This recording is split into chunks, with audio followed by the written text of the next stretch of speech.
Salut à tous. Aujourd'hui, dans notre mystérieuse histoire, je vous présente l'article d'un auteur historien russe que j'apprécie beaucoup.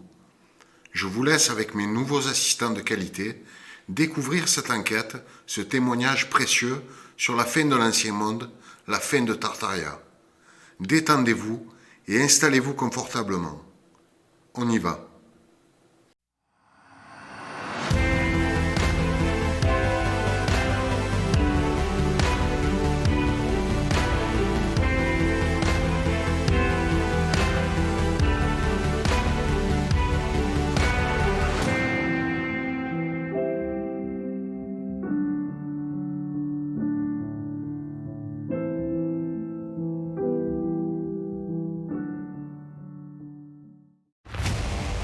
C'était en 2011.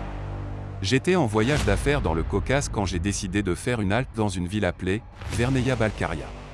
Il s'est avéré que j'avais du temps libre en dehors du travail, alors j'ai profité de l'occasion pour découvrir l'hospitalité caucasienne bien connue. Lors d'un festin, j'ai eu une longue conversation avec un gars du coin, qui nous a invités chez lui. L'un des sujets que nous avons abordés au cours de nos conversations était l'histoire du lieu géographique local. Étonnamment, mon compagnon m'a tout de suite dit les noms exacts de tous ses ancêtres dans la lignée masculine, depuis les temps modernes jusqu'à l'époque de la campagne de Timur Bek, le grand Tamerlan, qui a eu lieu en partie dans ces terres. Cette question m'a interrogé pendant de nombreuses années, émergeant probablement pendant les années scolaires, dans les années 80. Mon ancien professeur de littérature m'a demandé au cours d'une leçon de donner une brève description d'un personnage, une vieille femme nommée Lyostova, d'une célèbre comédie russe, Malheur à l'esprit, d'Alexander Griboyedov. Je ne me souvenais de rien du personnage, alors j'ai dit des bêtises, et j'ai été immédiatement corrigé par le professeur. Elle nous a ensuite donné une leçon ennuyeuse sur notre grand gouvernement qui a fait tout ce qu'il pouvait pour éduquer les enfants soviétiques, qui, selon elle, n'étaient que des paresseux, conformément à la ligne du parti. À l'époque de Catherine la Grande, la classe noble avait la pleine permission de contrôler et d'exploiter les paysans, à la fois dans la vie ordinaire et pendant les campagnes militaires, tandis que la noblesse avait le droit officiel d'acheter le service militaire. Toutes les sphères de la vie de cette époque pouvaient être caractérisées par l'inégalité, la corruption et l'exploitation humaine. Même si les contemporains de l'impératrice ont appelé cette époque un âge d'or, c'était en fait un âge de décadence pour le gouvernement russe de cette époque, qui a finalement conduit à des épidémies, des guerres et une nouvelle décadence du gouvernement, qui était à son tour une condition préalable importante pour la révolution russe de 1917. Un personnage de Griboyedov, la vieille Lyostova a été sciemment créée pour montrer une personne dont la jeunesse est passée exactement pendant cet âge d'or. Il voulait montrer que les gens de cette époque étaient incultes, cruels et tout le mal que vous pouvez imaginer. Quelques décennies seulement après l'âge d'or, cette période a été ridiculisée par divers écrivains, qui ont ensuite été persécutés. Le système éducatif soviétique vous parle intentionnellement de cette époque, afin que vous puissiez connaître la vérité, et l'une des raisons qui ont motivé les révolutionnaires. Son histoire sur l'époque impériale a été suivie d'une autre propagande soviétique terne sur Lénine, le parti et le département local de l'éducation publique. Mais la partie sur l'âge d'or m'a intrigué. Je l'ai même cherché dans un livre d'histoire.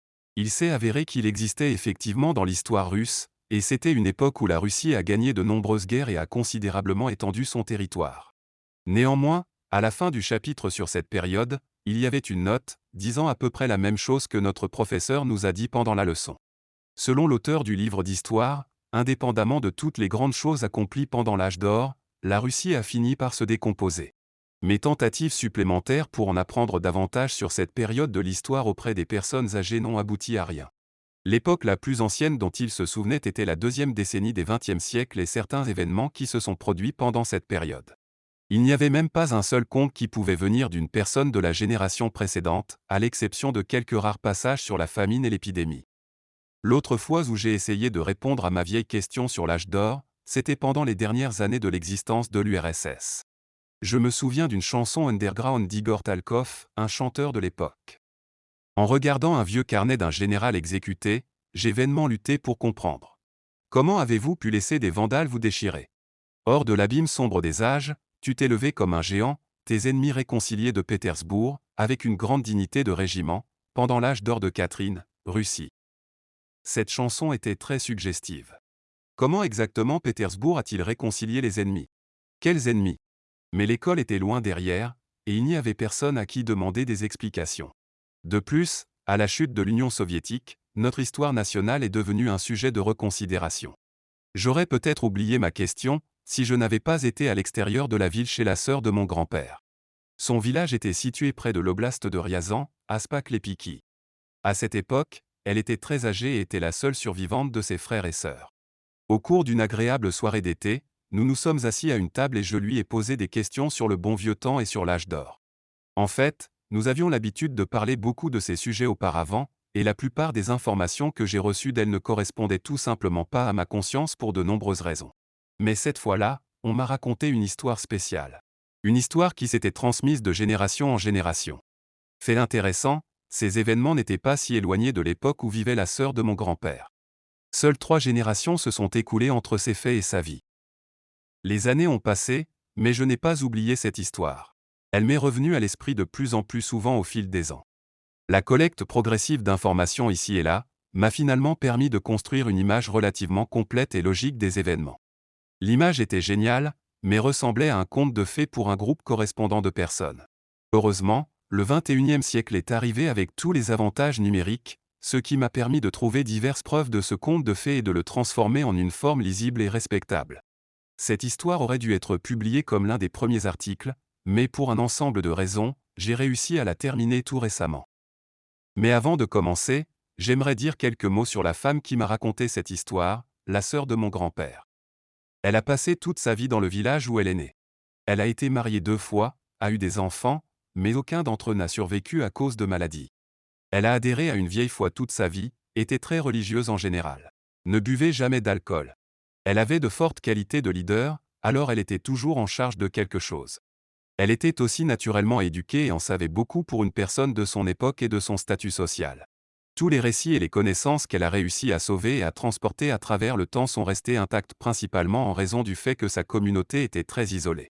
C'était une communauté où le modèle de vie était formé par les traditions, remontant dans le temps avec ses racines pendant des siècles et peut-être même plus. Il n'y a évidemment pas de photos pertinentes disponibles pour décrire les événements de ce conte, donc tout au long de l'histoire, on vous montrera divers concepts artistiques qui donnent une ambiance proche de ce qui est décrit. Toutes les photos originales et réelles seront suivies des notes correspondantes. Ok, commençons.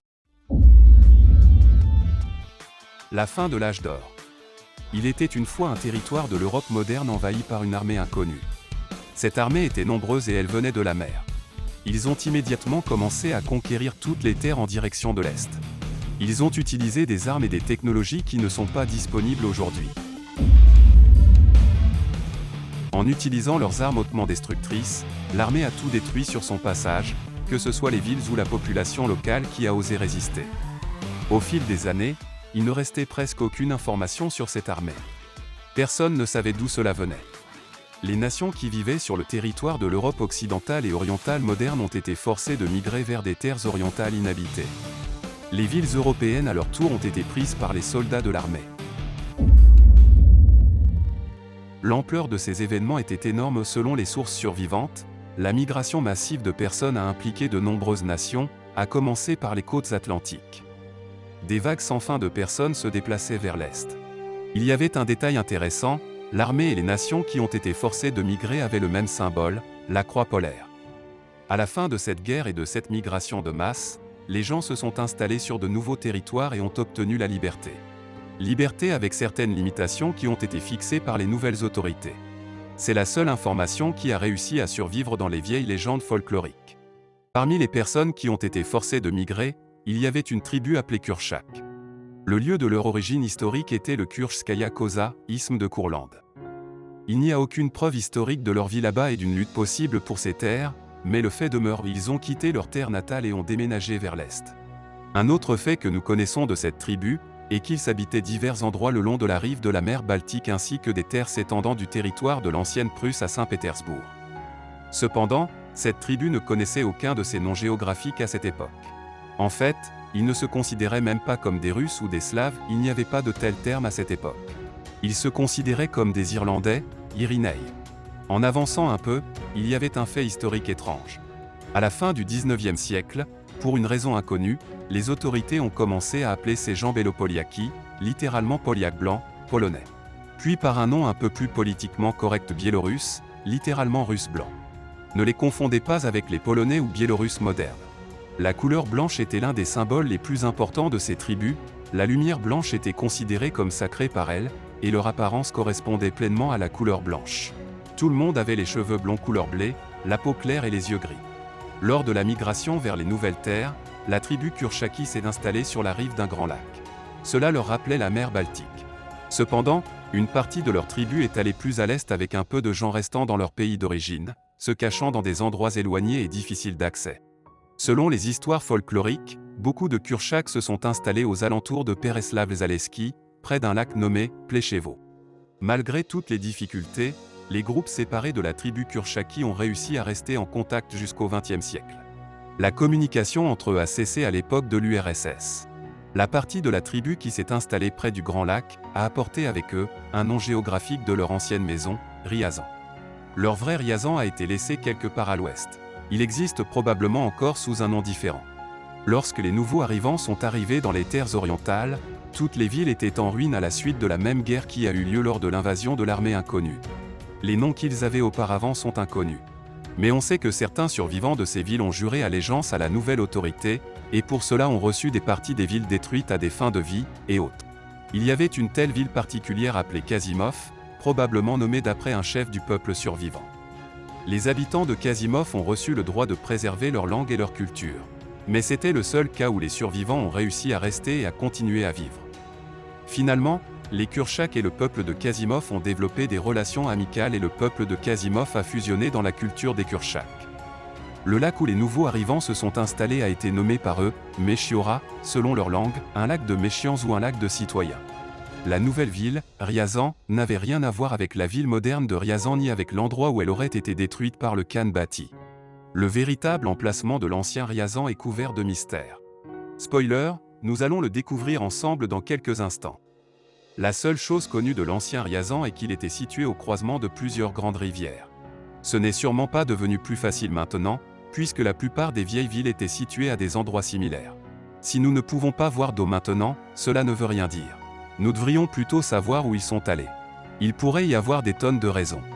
Ainsi, selon les histoires folkloriques, la tribu Kurchak s'est installée avec succès sur la rive sud du lac Mechiora, qui est en fait un ensemble de mini-lacs et de marécages étendus de nos jours. Néanmoins, selon diverses histoires folkloriques, le lac Mechiora était une grande mer régionale à l'époque où les Kurchaks s'y sont installés. Il avait une connexion maritime directe avec Chatura à l'ouest et Murom à l'est. Toute la rive sud de Mechiora était entièrement habitée, d'Egorivsk à Gouz-Zelezny. Même les ancêtres de l'auteur de ce texte y vivaient, à la place qu'il appelait Vereskistan. Stan est une ancienne unité géographique administrative division russe. Quand j'ai entendu le mot Stan, en relation avec l'oblast de Ryazan pour la première fois, j'ai été un peu surpris. À cette époque, année 1980, ce mot était courant parmi les anciens habitants et signifiait des lieux géographiques. De plus, c'était un mot familier comme tout le monde l'a appris à l'école en relation avec la tristement célèbre « invasion tatare », dans laquelle Ryazan a joué un rôle majeur. Étant un écolier curieux, j'ai décidé d'interroger mes proches sur ce mot. Leur explication m'a rendu encore plus surpris. Il s'est avéré que tous les petits lacs près de la région de Spak-les-Pinky étaient des baies d'un lac plus grand, et il y avait diverses installations d'amarrage pour les navires et les bateaux. Ces quais étaient la même chose appelée « stan » ou « quai », note des traducteurs, dock en anglais. Les baies et les quais ont disparu à un moment donné, mais le mot lui-même est resté dans la langue folklorique, et y est resté pendant de nombreuses années. Les prétendues unités administratives n'ont donc rien à voir avec ce mot. De nombreuses années plus tard, en 2017, j'ai visité la ville italienne de Trieste, qui est devenue italienne depuis le XXe siècle lors de la dissolution de l'Autriche-Hongrie. Il s'est avéré que la ville a une origine slave, et son nom vient des mots Tristana, trois quais. Vous pouvez voir ces trois quais dans les images satellites même de nos jours, bien que deux d'entre eux soient enterrés et transformés en place de la ville. Sur la photo ci-dessous, vous ne pouvez voir qu'un seul des deux quais enterrés. Vous pouvez trouver les autres sur la carte satellite sans difficulté. Un quai était généralement une impasse d'un chemin d'eau, où se trouvait un palais. Vraisemblablement, il était au-dessus de sa gare de traverser le dernier kilomètre jusqu'au palais à pied, de sorte que les quais ont été placés juste devant les entrées des palais, afin que les gens puissent y entrer directement de leur navire. C'était l'un des objectifs de ces canaux d'eau. Même dans les 19e siècles, les canaux d'eau et les bateaux de la ville étaient un moyen de transport important et l'un des principaux. Quand j'étais à Rostov, j'ai parlé à des anciens locaux qui m'ont dit avec confiance qu'il avait des quais similaires, alors qu'il y avait un grand détroit, actuellement inexistant, reliant autrefois Azov et la mer Caspienne. Notre Vereskaya Volost, petit district administratif à l'époque impériale, semble un peu étrange. La ville principale est au nord, mais le Volost va loin au sud. Il devrait y avoir une certaine logique derrière cela. Où sont les quais de Ryazan? Nous devrons chercher. Il s'est avéré que tout n'était pas si simple là-bas. À ce stade, nous devrons nous tourner à nouveau vers les histoires folkloriques sur les Kurchaks. Les informations sur la vie des Kurchaks après la migration sont très rares, mais cette rareté suffit à faire un film entier sur eux. Même si la littérature et les films soviétiques dépeignaient les Kurchaks comme des rednecks étranges, qui portaient des chaussures basses et adoraient des idoles, en réalité, c'était plutôt le peuple soviétique qui ressemblait de cette façon aux Kurchaks. Dans le XIXe siècle, les Kurchaks étaient étiquetés comme des adeptes de vieille foi, bien que les Kurchaks eux-mêmes ne savaient même pas qu'une telle chose existait. Ils ne connaissaient même pas le mot foi. Dans mon enfance, je connaissais de nombreux habitants à Spaklepenki. Ces habitants étaient conservateurs et en savaient beaucoup sur les temps anciens. Il y avait une femme en particulier nommée Vera, Fête, en anglais. Rien de spécial à ce sujet, Vera est un nom très commun en Russie. Un jour, j'ai réussi à tomber sur un livre nécrologique, qui a été traité pédantement, et rempli minutieusement. J'ai été vraiment surpris quand j'ai vu que, selon le livre nécrologique, le vrai nom de cette femme était Vereya. De plus, tous les noms de mes proches et d'autres personnes de ce livre étaient différents de ce qu'ils ont l'air aujourd'hui. Bien sûr, les questions ont été posées. La première réponse que j'ai reçue a été « Vereya était un objet étrange du passé ». Le mot Vera, foi, dérive de cet objet, car il y avait une sorte d'affection qui suivait l'utilisation de Vereya. De plus, il est devenu un nom féminin, car c'était une pratique courante à cette époque. La deuxième réponse a été « tous les noms humains des temps passés ont été supprimés par les autorités soviétiques ». Ils n'étaient jamais écrits dans des documents officiels s'ils ne correspondaient pas à ceux acceptés. Pour sécuriser les enfants pendant le régime soviétique, les parents donnaient deux noms à un officiel et un secret. Mais cette pratique a cessé après les années 1930, nous y reviendrons un peu plus tard. Les réponses que j'ai reçues étaient assez convaincantes. À cette époque, la religion a été supprimée, et ses sous-sectes ont été réprimés encore plus fortement. Mon analyse de diverses histoires folkloriques sur le Vereya et sa description m'a amené à comprendre qu'il s'agissait d'une construction qui ressemblait à un carrousel. Mais dans son aspect original, c'était un carrousel géant. Vereya pourrait également être fabriqué à partir de ressources improvisées, principalement des cordes. L'essentiel était de faire en sorte que ces cordes forment une gamme de connexions entre le dôme et le sol. Les Vereya improvisés étaient généralement portables. Il y avait aussi des Vereya plus compliqués, qui étaient faites de pierre et de fer. Ces Vereya étaient stationnaires. Dans le XXe siècle, de telles constructions ont également été utilisées comme diverses cabines. Ou tout simplement comme des décorations urbaines ordinaires. Mais dans les souvenirs et les histoires des Kurchaks, les Vereya étaient des dispositifs importants. Les appareils, qui faisaient ressentir à l'homme une sorte d'état d'illumination. Cet effet a fait oublier aux humains tout ce qui était mauvais, de sorte que toutes les personnes et leurs actes étaient très positivement chargés. Aspect approximatif d'une vraie Vereya. Les Vereya étaient généralement entourés de beaux jardins et avaient un orchestre jouant à l'intérieur, ce qui faisait ressentir à l'homme une élévation spirituelle indescriptible. Les gens étaient reliés par une langue spéciale qui n'a rien de semblable à une langue humaine connue. C'est pourquoi ceux qui utilisaient les Vereya étaient appelés « païens » en français. De nos jours, cette langue est perdue. Aspect approximatif d'une Vereya commune avec un jardin. Récemment, je suis tombé sur une découverte intéressante en analysant divers kiosques musicaux. Il s'avère que le mot américain « jazz » est très similaire au mot « langue » si vous le lisez comme « jazz » au lieu de « jazz ». Selon l'histoire officielle, le jazz était une sous-culture des Afro-Américains qui combattait l'oppression du système capitaliste américain, comme on nous l'a enseigné dans les écoles soviétiques. Mais comment est-il entré aux États-Unis, si les Africains n'ont rien de semblable dans leur pays d'origine? Mais tout devient un peu plus clair quand vous regardez une vieille carte du début du XXe siècle des câbles de communication sous-marins. Vous pouvez voir que des câbles relient des endroits comme Vladivostok, Port Arthur, Guam, l'Alaska et l'Oregon. Il n'est pas difficile de deviner de qui il s'agit. Plus curieux est le fait que les mêmes câbles relient l'Amérique du Sud et la partie nord du golfe du Mexique. Qui y vivait? Ce n'est pas un hasard si la guerre civile américaine des XIXe siècle est l'un des sujets les plus classifiés de l'histoire américaine. Il n'y a presque pas de photos de vraies batailles disponibles, malgré le fait que la photographie était florissante à cette époque. La même situation peut être vue avec des photos de batailles de guerre franco-prussienne, uniquement des photos des conséquences de ces batailles. Qu'est-ce qui pourrait relier le jazz et les païens? Je suppose que vous l'avez déjà deviné. Les Kurchaks ont disparu et les Vereyas ont été adoptés par une autre culture, pour une courte période de temps cependant. Selon les légendes, les Vereyas, placés près d'un étang d'eau, ont inspiré aux poissons des émotions inhabituelles à travers la langue que j'ai mentionnée plus tôt, et les ont fait sauter hors de l'eau. C'est pourquoi le poisson id a été appelé comme cela en langue russe. Id et langue sont des mots qui ont la même racine. Les oiseaux volaient volontiers à l'intérieur de cages faites sous forme de Vereya et y chantaient joyeusement sans intention de s'envoler. Tous les animaux ont été attirés par les Vereya et élevés dans un état supérieur, actuellement inconnu d'eux. C'était une harmonie entre la nature et chaque créature vivante. Selon Wikipédia, l'âge d'or ressemblait à ceci. L'âge d'or désigne une période de paix, d'harmonie, de stabilité et de prospérité primordiale. Au cours de cette époque, la paix et l'harmonie prévalaient en ce sens que les gens n'avaient pas à travailler pour se nourrir car la terre fournissait de la nourriture en abondance. Ils ont vécu jusqu'à un âge très avancé avec une apparence jeune, finissant par mourir paisiblement. En même temps, regardez cette étrange reconstruction d'un temple païen. Il y avait aussi plusieurs détails curieux concernant la vie de Kurchak pendant le régime soviétique. Tout d'abord, les autorités soviétiques leur ont interdit de conserver les Vereya dans leur conception et leur construction d'origine et leur ont interdit de fabriquer des Vereya portables, car ils pouvaient facilement être transformés en une arme puissante.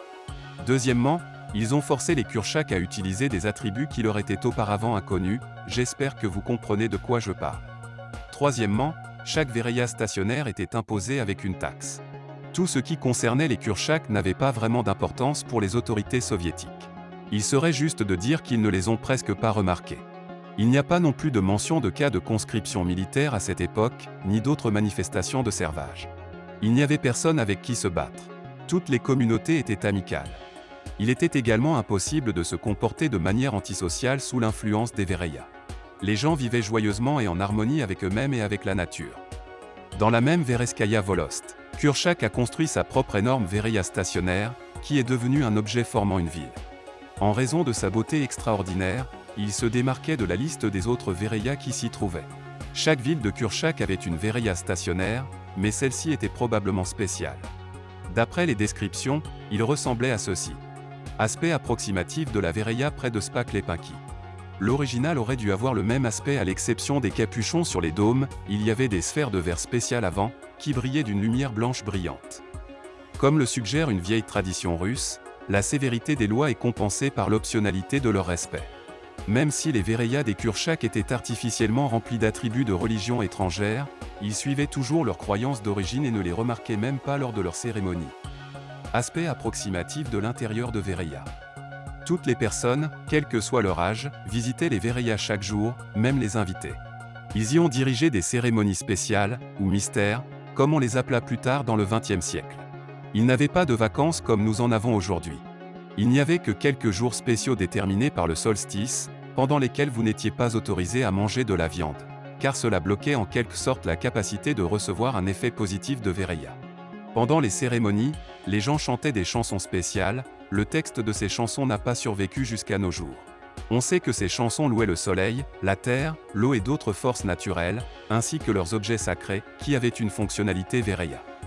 Toutes les chansons ont été suivies d'une élévation émotionnelle, qui s'est produite de manière absolument volontaire. Vereya avait généralement un personnel de maintenance, qui aurait été appelé Shima, ou chimiste, qui s'occupait de ses composants techniques.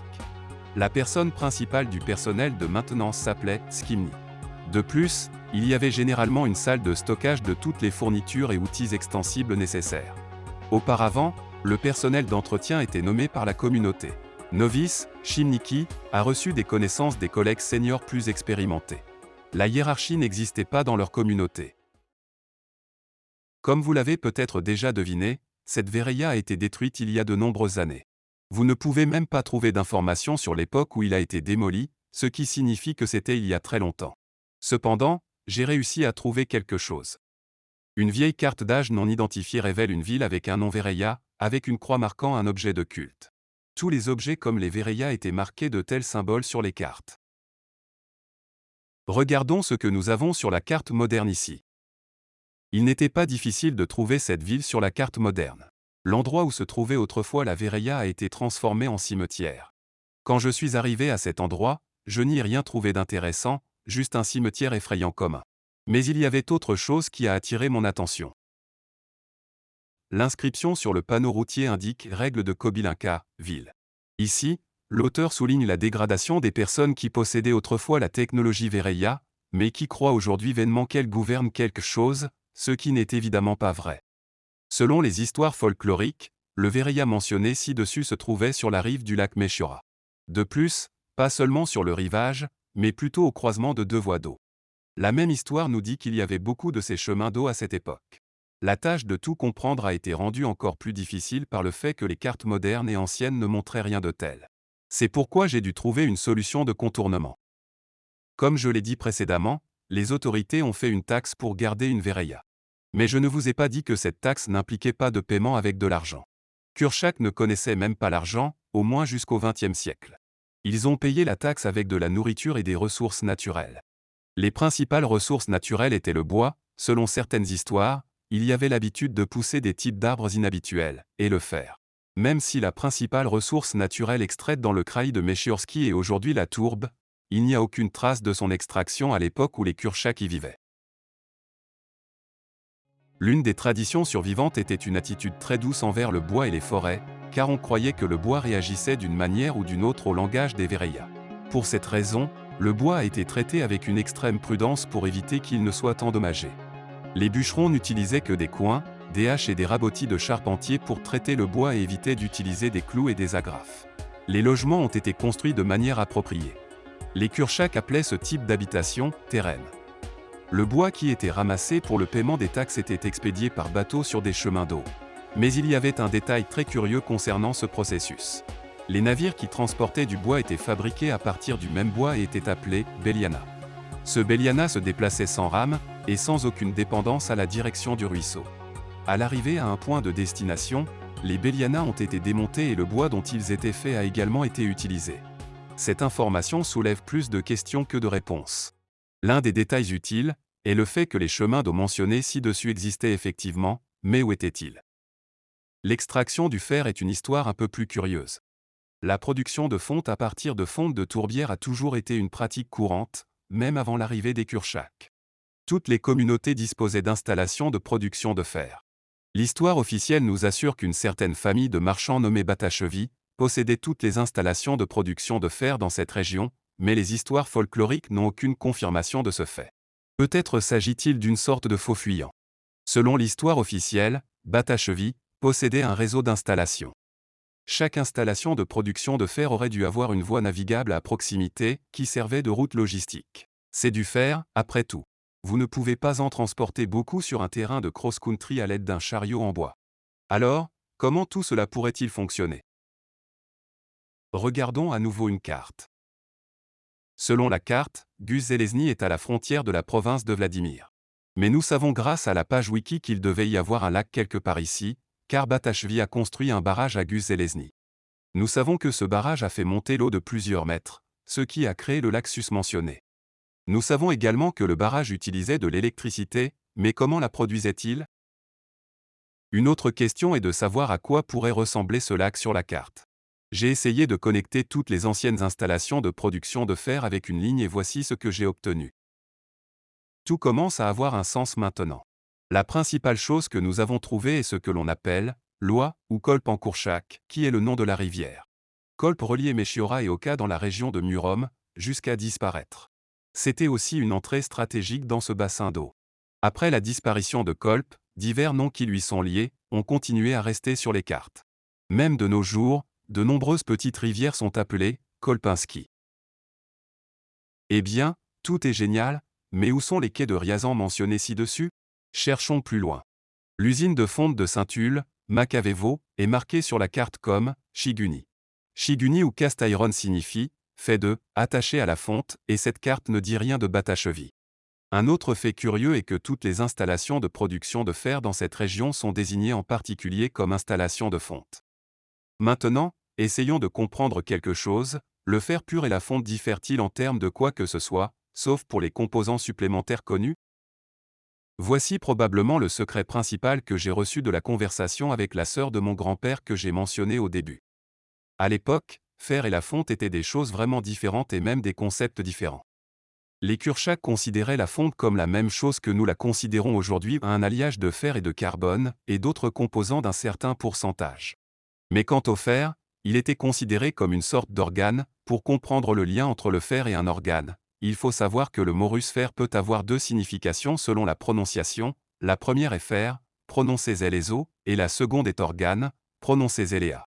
Sa fonctionnalité, scientifiquement parlant, est de produire des substances spécifiques de nature chimique.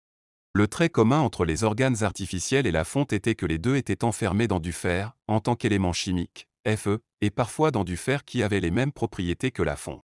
À cette époque, l'élément chimique, Fe, était exclusivement appelé fonte. Il n'y avait même pas de terme acier. Plus loin dans le texte, nous utiliserons beaucoup le terme zélea, donc pour votre commodité, ce terme sera remplacé par dispositif de fer, pour le rendre plus compréhensible. Personne ne se souvient de rien de Batachevi, cependant tout le monde sait bien qu'il y avait une énorme usine de production de fer à Gus-Zelezny, qui expédiait les dispositifs de fer mentionnés ci-dessus, Zélea, à la cour du tsar. Et la chose la plus importante produite dans l'usine de Gus-Zelezny était le bourrage de ces dispositifs en fer. C'était la partie la plus précieuse. Les enveloppes n'avaient pas vraiment de valeur particulière. Le château de Batachevi à Gus-Zelezny est bien connu. Il y a même des films sur cet endroit, certains ont été diffusés à la télévision. Les gens qui ont visité cet endroit se souviennent qu'il y a une légende urbaine sur Batachevi qui raconte qu'ils ont essayé de créer une pierre philosophale, et aussi sur de vastes tunnels souterrains remplis de trésors. Je suppose que vous avez compris ce qui se cache derrière la création de la pierre philosophale. J'aimerais qu'il y ait au moins 1 litre de cette substance cachée quelque part sous leur château. Mais s'il avait été là, il ne fait aucun doute qu'il aurait déjà été retiré avant nous. Outre l'installation de Gus-Zelezny, chaque communauté avait sa propre petite usine de production de fer avec le même objectif. Kurchak a appris à extraire tous les composants nécessaires du fer des tourbières, tandis que tous les autres composants manquants pouvaient être obtenus par le commerce. Les Kurchak considéraient tous les dispositifs en fer comme sacrés parce qu'ils émettaient de la lumière. En langue russe, le mot qui signifie sacré ou relique est sanctuaire, qui est très similaire au mot lumière. Ils les considéraient comme une clé de la vie elle-même. Ces dispositifs en fer étaient le plus souvent fabriqués sous forme de sphères et avaient beaucoup d'applications. L'un d'eux l'utilisait pour guérir diverses maladies humaines. Chaque communauté avait une personne appelée Zelesniak, la traduction approximative de ce mot est homme de fer, ou quelqu'un lié au fer. Cette personne n'avait rien de semblable avec un forgeron, qui à son tour travaillait directement avec du fer métallique, passant du minerai à un produit fini. Zelesniak était un médecin, qui savait comment guérir les maladies avec des appareils en fer. Il avait un inventaire complet de divers outils, actuellement inconnus. Peu de gens savent que les Zelesniak utilisaient même des lits de guérison spéciaux, ce qui aidait une personne à retrouver un sommeil sain et profond.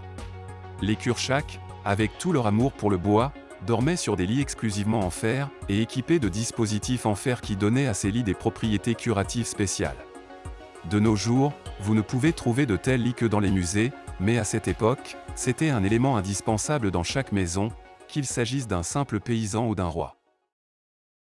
En 2017, nous avons essayé de ressusciter cette technologie pour la première fois.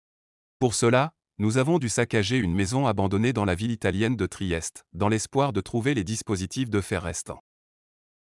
Nous avions des informations que ce bâtiment avait ce dont nous avions besoin. Une unité militaire de l'OTAN et une zone douanière à proximité ont donné une poussée d'adrénaline supplémentaire à notre plan. La tâche n'a pas été facile. Heureusement pour nous, l'Italie a gardé son architecture intacte, contrairement à la Russie. De nombreuses maisons anciennes ont été abandonnées depuis la Deuxième Guerre mondiale, avec toutes les choses laissées par les anciens propriétaires à l'intérieur. Le bâtiment dans lequel nous allions semblait avoir été abandonné il y a à peine 1 mois. Bien qu'en réalité, il ait été laissé dans la première moitié des XXe siècle, au plus récent. Mais, malheureusement, tous les appareils avaient été volés avant nous. Tous les endroits où les appareils avaient été conservés n'étaient pas scellés, y compris les cachettes à l'intérieur des murs et les récipients sur le toit. Ils ont même utilisé des explosifs dans des endroits difficiles d'accès, pensant probablement, si nous ne l'obtenons pas, personne ne l'obtient. C'était dommage que nous n'ayons rien trouvé, mais au moins nous avons reçu une expérience unique. Mais ce ne sont pas tous les secrets que j'ai tirés de la conversation. On sait que les Kurchaks n'utilisaient pas de boissons à base de plantes à des fins de guérison, ce qui est largement pratiqué de nos jours. Ils considéraient que c'était raté, car sans un dispositif de fer approprié, les herbes ne produisaient aucun composé cicatrisant pendant leur croissance. Mais si vous aviez un appareil à disperser approprié avec des herbes appropriées, vous pourriez l'utiliser comme il est montré sur la photo ci-dessus. Cette chose avait un mélange spécial à base de plantes à l'intérieur qui a été activé en utilisant la puissance d'un appareil en fer, tandis que le tout était connecté à la charpente métallique de la maison. L'influence du dispositif de fer sur le mélange à base de plantes a amené ce dernier à émettre des vapeurs dans l'air qui avaient des propriétés curatives, uniques. Les personnes qui savaient comment utiliser et régler ces appareils étaient appelées herboristes, znahari, l'équivalent anglais est chaman sorcier. Donc, le secret n'était pas vraiment dans le dispositif de fer, mais plutôt dans le bon mélange à base de plantes, si nous parlons d'un appareil comme dans l'image ci-dessus. Quant aux appareils en fer en général, tout le monde les connaissait et pouvait même en produire un à la maison. Si vous mettiez de l'huile d'un composé chimique spécial à l'intérieur d'un de ces appareils en fer, il commençait à brûler avec un feu extraordinaire qui n'émettait pas de chaleur. Selon certaines sources, ce feu avait même des couleurs différentes. Pendant des années, il avait été connu comme un buisson ardent ou un feu sacré. Avant d'être transformé en lampe à huile bien connue, ces lampes ont été utilisées à de nombreuses fins inhabituelles, difficiles à croire de nos jours. Chaque maison avait un appareil, qui ressemblait à celui de l'image encerclée, qui s'appelait syllabe, accumulateur.